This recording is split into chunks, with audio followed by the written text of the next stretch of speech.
Welcome to జనమాట. నేను మీ చంద్ర. వచ్చే ఎన్నికల్లో జగన్మోహన్ రెడ్డి గారు ఓడిపోతున్నారంటూ ప్రశాంత్ కిషోర్ నిన్న చెప్పినట్లు ఆంధ్రజ్యోతి ఒక ప్రముఖంగా రాసుకొచ్చింది. ప్రశాంత్ కిషోర్ ఏం చెప్పాడు మనం ఒకసారి చూద్దాం. యువత ముఖ్యంగా విద్యావంతులు ఉద్యోగాలు కోరుకుంటారు, ఇతరత్ర ప్రయోజనాలు కాదు, ఉచితాలపైన జగన్ పూర్తిగా ఆధారపడ్డారు. దీనివల్ల ఆయన గడ్డు పరిస్థితులను ఎదుర్కోబోతున్నారు. మామూలు ఓటమి కాదు, భారీ పరాజయం తప్పదు. ప్రశాంత్ కిషోర్ జగన్కు భారీ ఓటమే అని ప్రశాంత్ కిషోర్ చెప్పినట్లు ఒక వార్త రాసుకొచ్చారు. ఆంధ్రలో టీడీపీ గెలుపు ఖాయం. ప్రశాంత్ కిషోర్ జోస్యం. భవంతిలో కూర్చొని బట్టలు నొక్కినంత మాత్రం ప్రజలు ఓట్లేరు. ప్రజలు అభివృద్ధి కోరుతారు, యువత ఉద్యోగాలు అడుగుతారు, ఇతరత్ర ప్రయోజనాలు ఆశించరు. ధనమే కీలకమైతే ఏ ప్రభుత్వాన్ని ఓడించలేరు. ప్రజాధనం ఖర్చు చేస్తూ వారి బాగోగులు చేస్తామనుకోవడం తప్పు. జగన్ కు కేసీఆర్ గతే ప్రశాంత్ కిషోర్ చెప్పినట్లు రాశారు. ఇంకా అమరావతి మార్చి ఆంధ్రప్రదేశ్లో వచ్చే అసెంబ్లీ ఎన్నికల్లో వచ్చే లోక్సభ ఎన్నికల్లో సీఎం జగన్మోహన్ రెడ్డి భారీ పరాజయం ఎదుర్కొంటున్నారని రాజకీయ ఊహకర్త ప్రశాంత్ కిషోర్ జోస్యం చెప్పారు. అలియాస్ పీకే. ఆయన రాజకీయ భవిష్యత్తు క్షీణ దశలో ఉందని, తెలంగాణలో కేసీఆర్ కు పట్టిన గతి ఆయనకు పట్టబోతుందన్నారు. తెలుగుదేశం పార్టీ విజయం ఖాయమని తెలిపారు. ఆదివారం హైదరాబాద్ లో ఒక కార్యక్రమంలో ఆయన మాట్లాడారు. ఓట్లు వేసేటప్పుడు ప్రజలు అభివృద్ధి ప్రాధాన్యం ఇస్తారు, ఉచితాలకు కాదని చెప్పినట్లు ఈయన మాట్లాడినట్లు ఒక వార్త రాశారు. ఈ రోజు ప్రశాంత్ కిషోర్ వైఎస్ఆర్సీపీ ఓడిపోతుంది, జగన్మోహన్ రెడ్డి గారు ఉచితాలకు ఓట్లు వేసే పరిస్థితి లేదని ప్రశాంత్ కిషోర్ చెప్తున్నాడు. బాగుంది.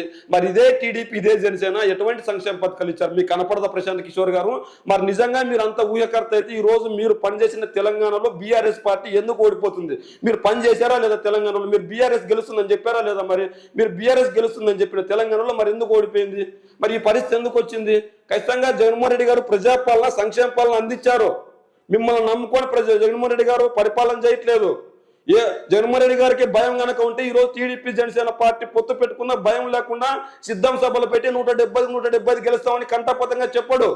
మీరు నిజంగా రాజకీయ ఊహకర్త అయితే బీహార్లో ఎటువంటి పరిస్థితులు ఉన్నాయి, బీహార్లో చేతచర్యలు ఎటువంటి సమస్యలు ఉన్నాయని బీహార్ రాజకీయాలు ఎందుకు కుదిరించలేకపోయారు? మీరు మీ వల్ల ఇంకొకరు గెలుస్తున్నారని మీరు గొప్పలు చెప్పుకుంటున్నారే, మీ వల్ల ఇంకొకరు ఎవరు గెలవలేదు. వాళ్ళ కష్టాజీతం వల్ల గెలిచారు. ఏ ముఖ్యమంత్రి అయినా, ఏ నాయకుడైనా వాళ్ళ కష్టాజీతంతో మాత్రమే గెలిచారు. నిజంగా మీరు ఊహకర్త చేసినప్పుడు రాష్ట్ర వ్యాప్తంగా కాదు, దేశవ్యాప్తంగా మీరు పనిచేసిన ప్రతి ఒక్క ఎమ్మెల్యే కూడా గెలిచాలి కదా, ప్రతి ఒక్క పార్టీ కూడా గెలిచాలి కదా. మరి ఎందుకు కొన్ని పార్టీలు ఓడిపోయాయంటే వాళ్ళు నిజంగా పని చేయలేదు, మిమ్మల్ని నమ్ముకున్నారు కాబట్టి గెలవలేదు.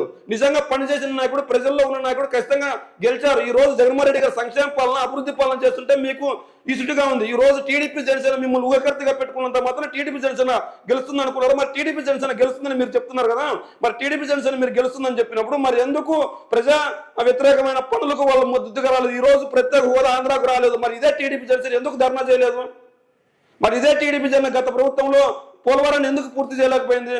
మరి 10 సంవత్సరాలు పూర్తి రాజధానిగా మనకు అనుభవించి హైదరాబాద్ ఉన్న ఇదే టీడీపీ, జనసేన అక్కడి నుంచి పారిపోయి ఎందుకు వచ్చింది? ఆ రోజు మనకు తెలంగాణలో ఉన్న ఓటర్లు ఎందుకు ఒక్కగా తీసుకోలేకపోయింది? 2014లో గెలిచిన పార్టీ అంటే ఖచ్చితంగా ఈ రోజు జగన్మోహన్ రెడ్డి గారు ప్రజాపాలన, సంక్షేమ పాలన, అభివృద్ధి పాలన చేస్తున్నాడు కాబట్టి ఎలాగైనా డబ్బున్న వారంతా ఒకటే, ఎలాగైనా జగన్మోహన్ రెడ్డి గారిని గద్దె దించాలని చూస్తున్నారు. అంతకు మించి ఏం లేదు ఇక్కడ. మీరు నిజంగానే జగన్మోహన్ రెడ్డి గారు ఓడిపోతారు అని చెప్పారు కదా. ఎందుకు ఓడిపోతారు? సంక్షేమ పాలన ఇస్తున్నప్పుడు వాళ్ళు కూడా అదే సంక్షేమ పథకాలు ఇస్తున్నారు కదా. మీకు సచివాలయ వ్యవస్థ కనపడలేదా? వాలంటరీ వ్యవస్థ కనపడలేదా? మెడికల్ కాలేజీలు కనపడలేదా? నాడు నేడు కనపడలేదా? విద్యా వ్యవస్థ కనపడలేదా మీకు? ఈ రోజు ప్రపంచ స్థాయిలో మన ఈ దేశంలో ఉన్న కేరళ రాష్ట్ర విద్యార్థులకు కూడా సాధ్యం కానీ ఈ రోజు ఏపీ విద్యార్థులు ప్రపంచ స్థాయిలో వెళ్ళి ప్రసంగాలు ఇస్తున్నారు. మీకు కనపడలేదా? అది కేవలం సంక్షేమ పథకాలు మాత్రమే ఇస్తున్నా అంటున్నారు. ఎలా అంటారు మీరు ఏమన్నా ఈ రాష్ట్ర రాజకీయాలు క్షుణ్ణంగా పరిశీలించారా? మీరు నిజంగానే రాజకీయ ఊహకర్త అయితే బీహార్లో వెళ్ళి ఎందుకు మీరు మీ పార్టీని గెలిపించుకోలేకపోయారు? మీరు నిజంగానే ఊహకర్త అయితే జగన్మోహన్ రెడ్డి గారు తండ్రి చేసిన పాదయాత్రను ఎందుకు కాపీ కొడుతున్నారు? మీరు కొత్త స్ట్రాటజీ లేవాలి కదా బీహార్లో గెలవడానికి. కనీసం మీ పార్టీ ప్రభావం కూడా చూపించలేకపోతుంది. ఎందుకు ఆ పరిస్థితి వచ్చింది మీకు? అంటే ఖచ్చితంగా జగన్మోహన్ రెడ్డి గారిని గద్దె దించడం కోసం వాళ్ళతో చేతులు కలిపి వాళ్ళ రాసిచ్చిన స్క్రిప్ట్ చదువుతున్నారా?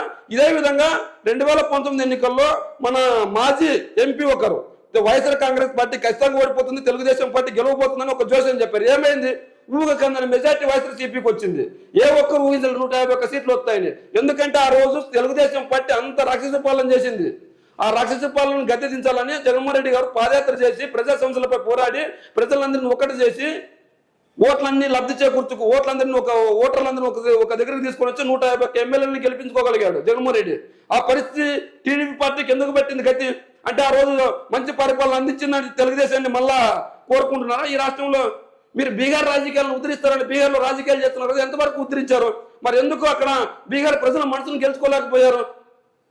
అంటే కేవలం మీరు రాజకీయ ఉద్దేశాల కోసం మాత్రమే పనిచేస్తున్నారు. మీ టార్గెట్ డబ్బు సంపాదించుకోవడం, పేద ప్రజలకు మంచి చేయాలని కాదు.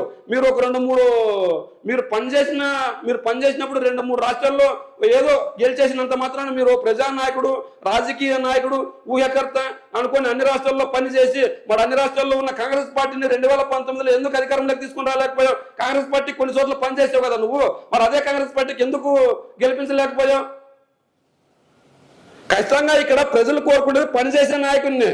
మీరు 2019 ఎన్నికలప్పుడు వైఎస్ఆర్ కాంగ్రెస్ పార్టీకి పనిచేశారంటే ఆ రోజు జగన్మోహన్ రెడ్డి గారు ప్రతి ఒక్క సమస్యని వేలెత్తి చూపారు. ఆ సమస్యలు వేలెత్తి చూపినప్పుడు మీరు పబ్లిసిటీ చేశారు, కొద్దిగా హోప్ ఇచ్చారు. అంతేగాని మీరు జగన్మోహన్ రెడ్డి గారు ప్రశ్నిస్తే మీరు మాట్లాడారు. మీరేమన్నా 2019 ఎన్నికల్లో 19 ఎన్నికలకు ముందు జగన్మోహన్ రెడ్డి గారి ప్లేస్లో మీరు ప్రశ్నించారు తెలుగుదేశం పార్టీని. అసలు ప్రశ్నించిన జగన్మోహన్ రెడ్డి గారు ఈ రోజు టీడీపీ పార్టీ అధినేత చంద్రబాబు నాయుడు గారు కావచ్చు, లేదంటే జనసేన పార్టీ అధినేత పవన్ కళ్యాణ్ గారు కావచ్చు, ఈ రోజు జగన్మోహన్ రెడ్డి గారిని ఈ పని చేయట్లేదని ఎందుకు ప్రశ్నించలేకపోతున్నాయి? మీరు అమ్మఒడి ఇవ్వలేదని ఎందుకు ఇవ్వలేదని ప్రశ్నించలేకపోతున్నాయి? జగనాన్ని విద్యా దీవెన ఇస్తున్నారు ఎందుకు ఇవ్వలేదని ప్రశ్నించలేకపోతున్నాయి? అదేవిధంగా ప్రత్యేక హోదా గురించి పోరాడుతున్నారు, మీరు ఎందుకు పోరాడలేదని ప్రశ్నించలేకపోతున్నాయి? మరి అదేవిధంగా నాడు నేడు ఎందుకు తీసుకొని వచ్చారు ప్రశ్నించలేకపోతున్నాయి? ఇంగ్లీష్ మీడియం వద్దని ఎందుకు చెప్పలేకపోతున్నాయి?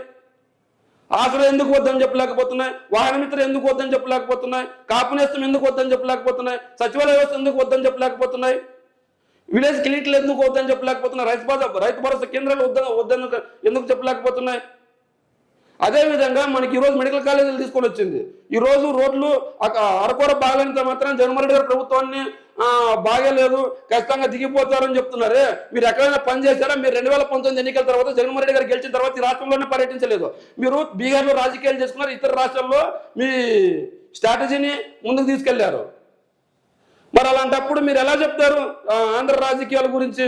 మీ టీం ఇక్కడ ఏమైనా పని చేస్తుందా? ఏపీలో మీ టీం ఎక్కడ పని చేయలేదు కదా. ఇక్కడ ఏపీలో మీ టీం ఇక్కడ పని చేయకుండా ఆంధ్ర రాజకీయాల గురించి మీకేం తెలుసు? ఐపాక్ నుంచి మీరు రైతులకి పోయారు కదా, పూర్తిగా వేరే వాళ్ళు చూస్తున్నారు. ఇప్పుడు మీ టీం ఇక్కడ పని చేయకుండా, మీ టీం ఎటువంటి సర్వే చేయకుండా ఆంధ్ర రాష్ట్ర రాజకీయాల గురించి మీకేం తెలుసు? 2014 నుంచి 2019 వరకు ఎటువంటి పరిపాలన ఉంది? 2019 నుంచి 2024 వరకు ఎటువంటి పరిపాలన ఉంది? ఈ రోజు 2019 నుంచి 2024 వరకు ఇచ్చిన సంక్షేమాలు అంతకు ముందు ఉన్న ప్రభుత్వాలు ఎందుకు ఇవ్వలేదు? కాంగ్రెస్ పార్టీ కావచ్చు, తెలుగుదేశం పార్టీ కావచ్చు, బీజేపీ పార్టీ కావచ్చు, ఏ ఒక్క పార్టీ ఎందుకు ఇవ్వలేకపోయాయి ఆ రోజు?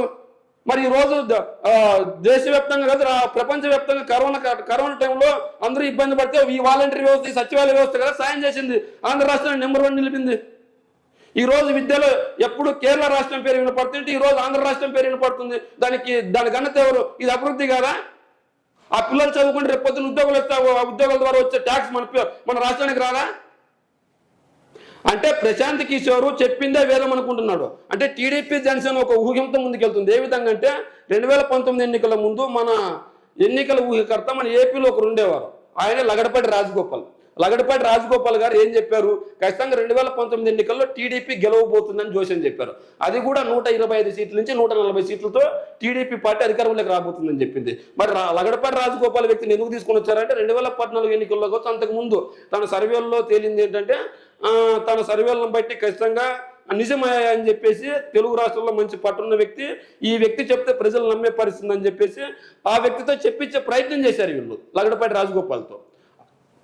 రాజగోపాల్తో చెప్పించి ఖచ్చితంగా ఇది నా సర్వే కాదు, నా ఊహ మాత్రమే, వచ్చే ఎన్నికల్లో తెలుగుదేశం పార్టీ గెలుస్తుందని చెప్పించి ప్రజలను మభ్యపెట్టే ప్రయత్నం అయితే చేశారు.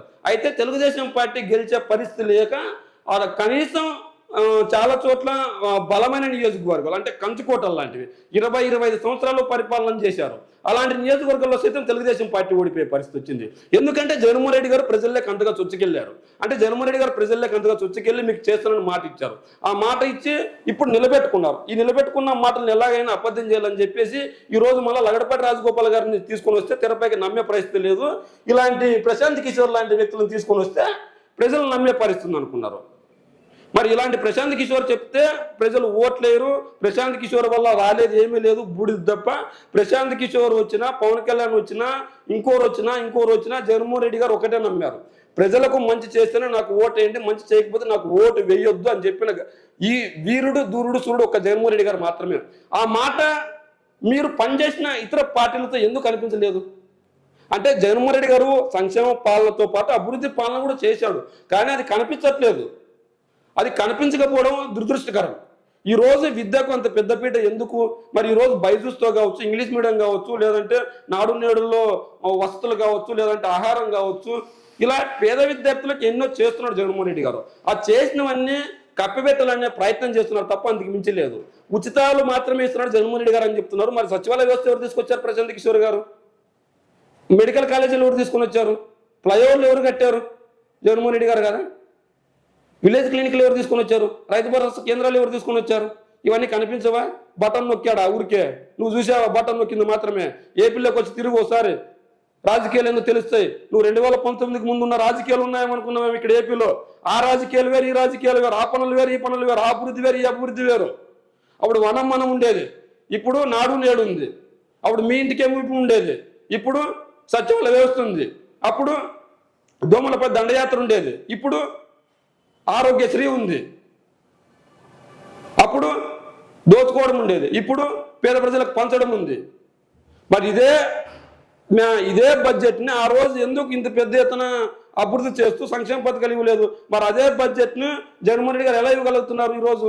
అంటే ఖచ్చితంగా జగన్మోహన్ రెడ్డి గారు ఒక ప్రశాంత్ కిషోర్ను, ఒక పవన్ కళ్యాణ్ను, ఇంకొకరు నమ్ముకొని రాజకీయాలు చేయలేదు. నిజమైన పరిపాలన చేస్తే ఖచ్చితంగా ప్రజలు మెచ్చుకుంటారు, ఓట్లు వేస్తారనే ఉద్దేశంతో పనిచేశారు. అందులో భాగంగా నాకు నచ్చితేనే ఓటు వేయండి, లేకపోతే లేదు. ఇక్కడ ఓటు లేని వాళ్ళు చాలా మంది ఏపీ రాజకీయాల గురించి మాట్లాడుతున్నారు. ఏపీలో ఓటే లేదు. అలాంటి వ్యక్తులందరూ ఈరోజు ఏపీ రాజకీయాల గురించి మాట్లాడుతున్నారు. అలాంటి వ్యక్తులు వచ్చి ఏపీలో ఏ పార్టీకి ఓటేసే పరిస్థితి లేదు, అయినా కూడా రాజకీయాలను శాసించే స్థాయిలో మాట్లాడుతున్నారు. వాళ్ళు మాట్లాడినంత మాత్రాన ఏపీ ప్రజలకు తెలుసు ఎవరు మంచి చేశారు, ఎవరు మంచి చేయలేదు. ఏపీ ప్రజలు నిర్ణయిస్తారు. మరి ప్రశాంత్ కిషోర్ మాట్లాడిన మాటల గురించి మీరేమనుకుంటున్నారో మీ కామెంట్ రూమ్లో తెలియజేయండి.